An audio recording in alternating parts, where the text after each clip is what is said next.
Hello there YouTube and welcome back to War Thunder. So apologies for the lack of content uploaded since my last video. I've had internet issues with my provider and issues with the bank. Namely, I thought I paid it and the bank decided to hold it in cyberspace for around about a week for no fucking apparent reason. But it's all sorted and I have the internet back. So on to today's video. So today guys, I'm going to be taking out fighting vehicle 4202. Now there's been a bit of controversy surrounding this tank the past week, namely due to the fact that Slick did a video on it saying that it needed a increase in BR, it was far too overpowered. And well, I don't agree with that statement, honestly, I don't. And before I get into anything, go any further, I just want to start off by saying I am not attacking Slick B's opinion or his right to voice it. He is entitled to say what he wants, when he wants, and about what he wants on his own channel or on the forums. That's a given, okay? So don't come to me telling me that I'm being an arsehole for voicing my own opinion, because I can say what I want as well. And I fully stand behind Slick's right to say what he wants. Okay, I'm not challenging that. I don't have to agree with his opinion, and I don't. I think he's a little bit off the mark, okay? Now, gonna comment about his video, the first one, okay? So, in the first video, he has two very quick, easy kills. Tiger 2P and a Panther. Both side shots, both ammo racks. Bang, bang. Easy.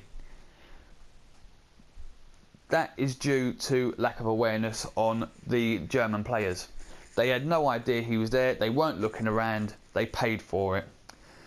He encounters a diesel Tiger 2H and promptly dispatches that with the Mark 1 shot with a cheek shot, which penetrates obviously the front cheek of the tank's turret straight into the back of the turret, hitting the ammo and igniting it. That was a very good shot on Slick's part. I don't suppose he was expecting to get an ammo rack, because anyone that's played this game for any amount of time knows to limit the amount of ammunition they carry, so shit like that doesn't happen. So that's not down to Slick being in an OP tank, it's down to him having an incredibly good aim and the tank commander of the German Tiger being a bit of a dick and carrying far too much ammo. So Slick goes on to basically sit in between the left and right spawn on a raised piece of ground, like a little hill, and proceeds to absolutely dominate and decimate from that position. And why is that? Is the tank OP? No, the tank's not OP. Slick is a good tank commander. He knows where to position a tank, he knows where to shoot a tank to kill it. Hence the fact he got so many decent kills, so many ammo racks. He had a couple of shots at a couple of SPAAs that didn't quite go his way, but he made up for it by dispatching them with a few shots. STA ones that he killed, well, they got no armor to begin with, easy kill. But he is an incredibly experienced tank commander on this game. He's been playing, I think, for around 3.5 to 4 years. I've been playing for 4 years myself. We're both very experienced in this game. I've been in plenty of games where I've seen Slick get really decent kill streaks, and I've been in other games where I've seen Slick drive out and go bang and get exploded, like just literally just blow up. But that happens to us all. Okay, we go through lots of games as YouTubers to give the best footage that we can. You know, not trying to big ourselves up and say, oh, look how fucking awesome we are, that's our first game. But we try to give the best footage because it's for entertainment purposes. We want to entertain you guys. And that game he had was one of those perfect games. I mean, 12 fucking kills. 12 kills. You know, games like that do not come around very often, and when they do, you want to share them.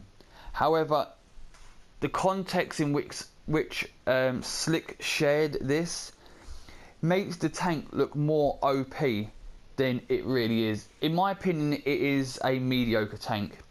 It has a decent cannon, it has decent armor, but it has poor mobility. It doesn't get to the capture points. It's not a good flanker.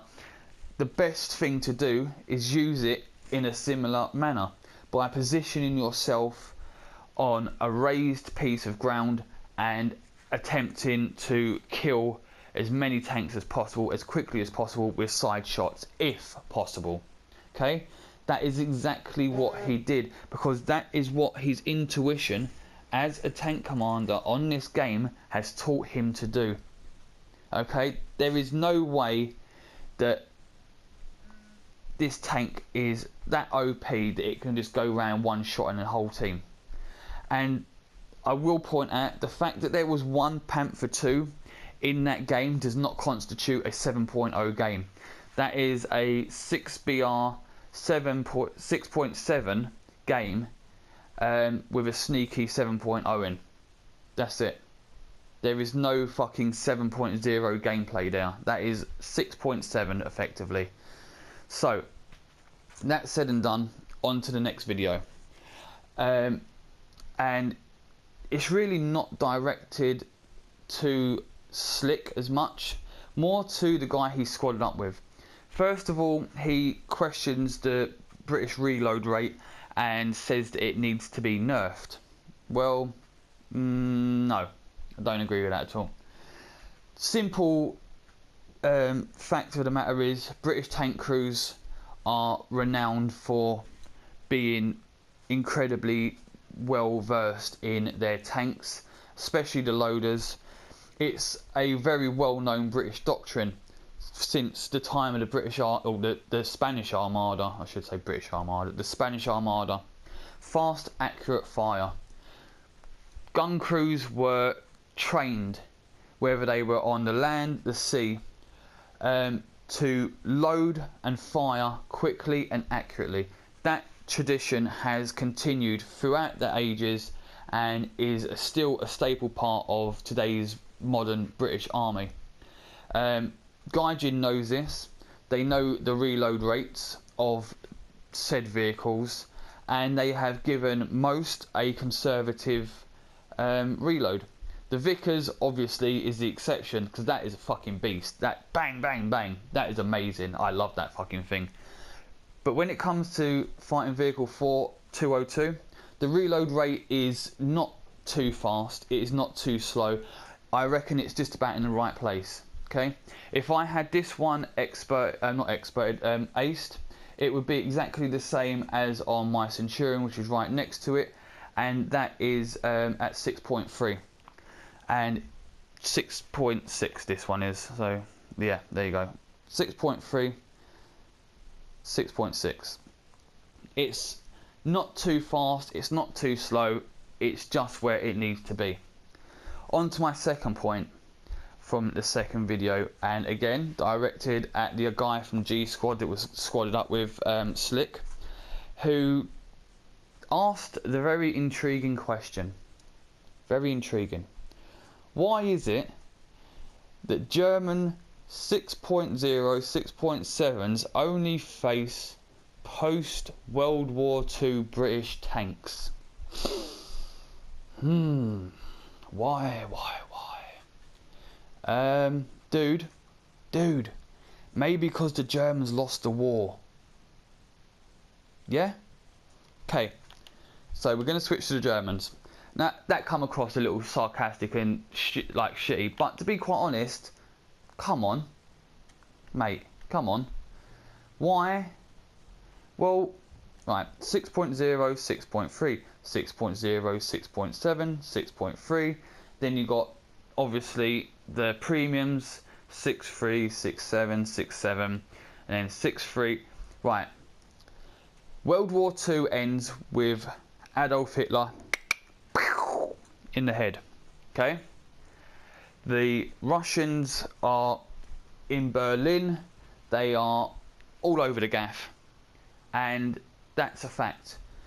After the surrender papers were formally signed. The end of the war was announced, VE Day, blah blah blah. The Germans were prohibited from making any armoured units for a very long time.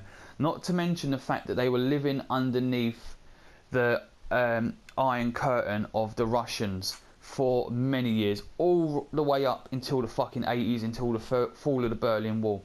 Yes, by this time they had Leopards, but that was still not the Russian side of Berlin. Okay, that wasn't until the 80s. It wasn't until a lot later on. The Germans, after World War II, were not allowed to build any World War II tanks, or post-World War II tanks, sorry. They were not allowed to build any tanks due to the fact that last time we left them alone after the First World War, they built another fucking army and started it all again, and people didn't want a third World War. They weren't allowed to build anything extra on top of what they had. But we was. The Russians were, the Americans were.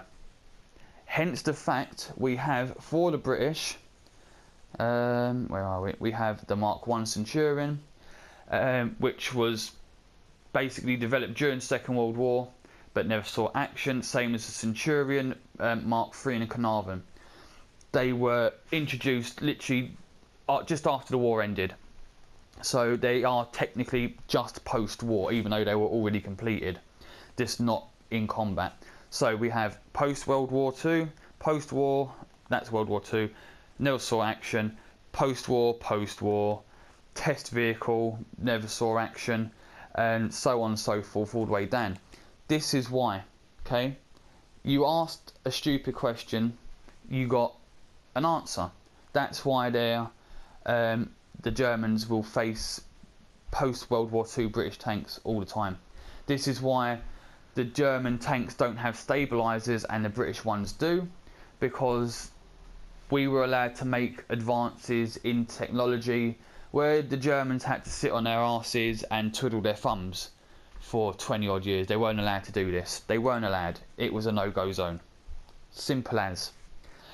Also, one more point before I just shut up and go into some gameplay, which was I don't know, it's kind of a silly thing. Slick comments about the increase in BR for Fighting Vehicle 4202, and says, oh well, why is it 6.3, it should be 6.7. You know, the BR spread isn't working, like the BR system, which I do agree with in certain cases. A lot of it can be a bit iffy, and you just think to yourself, well, how is that possible?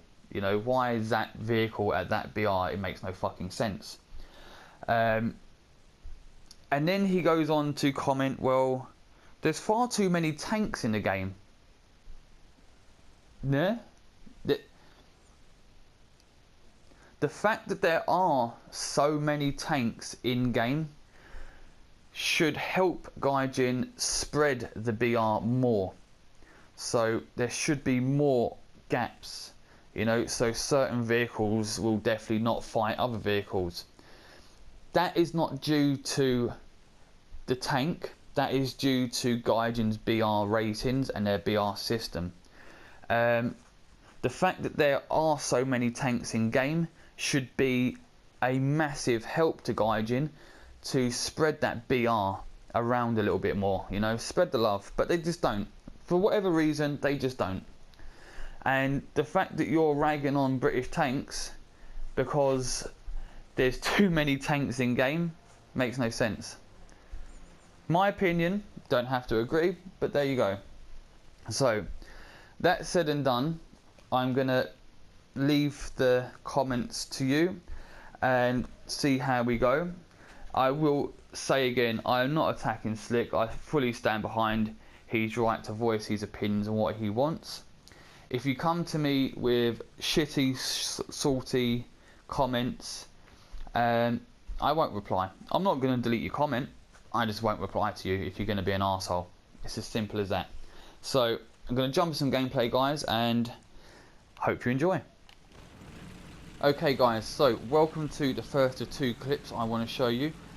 This first one is pretty much a standard game you'll get on any day in War Thunder with the British tanks at 6.3, 6.7, and I get 3 kills and die, at which point I would ordinarily bring out a plane, but I will be cutting a video and going to some live commentary with Phage where I do significantly better. But back to fighting vehicle 4202. So Slick said that the armour is extremely good on this tank. Well, in certain places on the turret, yes, I would agree with that. But there are more weak spots on this tank's turret than you would imagine. Just go into the hangar and mouse over it in the armour mode. There's loads. You've got to remember, this is a prototype chieftain. It wasn't a actual fighting tank, it was a prototype. Upper and lower glacis are very weak, so not very good there. The reload on this tank is perfectly fine, and the ammunition is British ammunition. It either one shot or it doesn't. You end up shooting at crew members. This is where I think the issue lies though. This is the issue with the British tanks. Right there. The fact that we can shoot and kill on the move. And again, to the left, this poor fucker's going to get it too. This is where I believe the real issue lies with British tanks.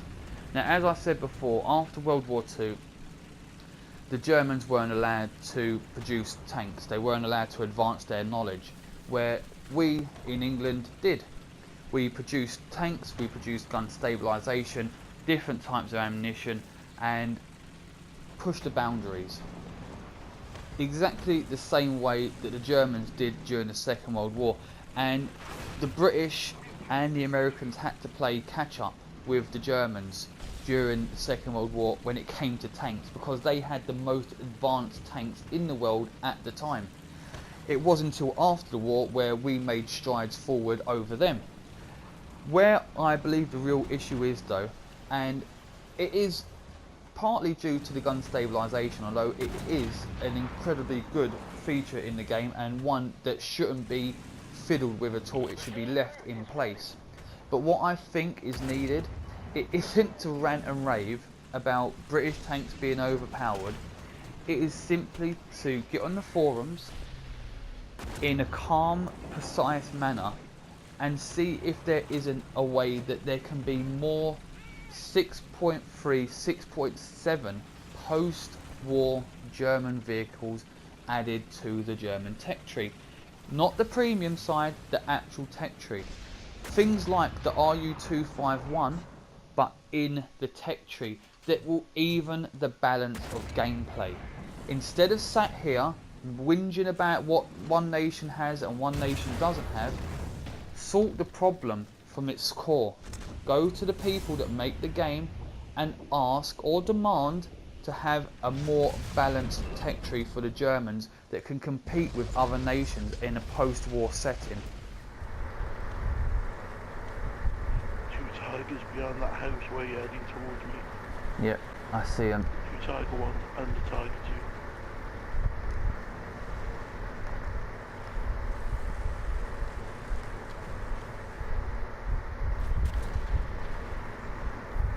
One down. Ah, that's good.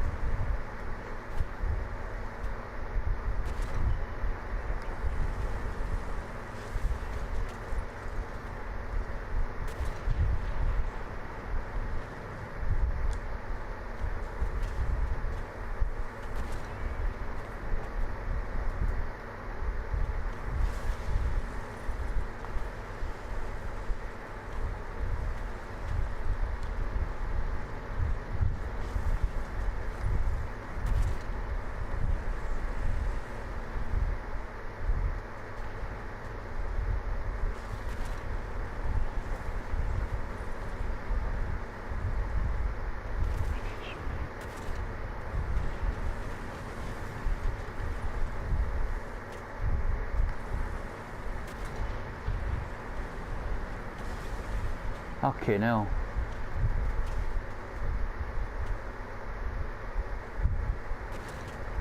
Fucking hell.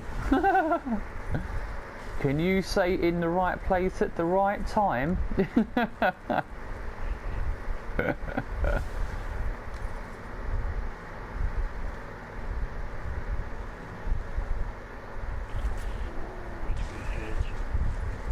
Oh damn it, I didn't see that guy in front of me.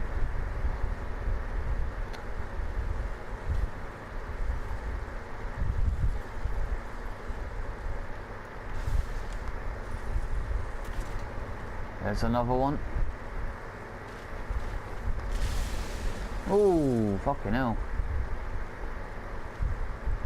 Come on, come on. No, the plane got him.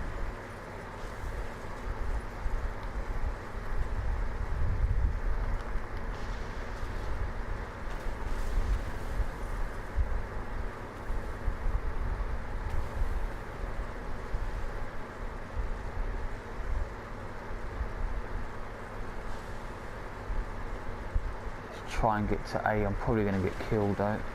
Come on.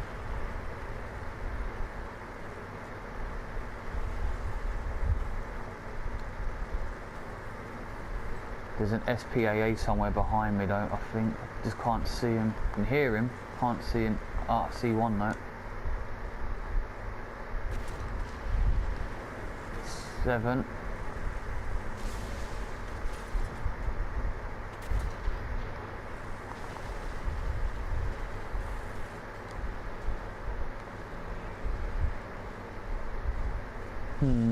No.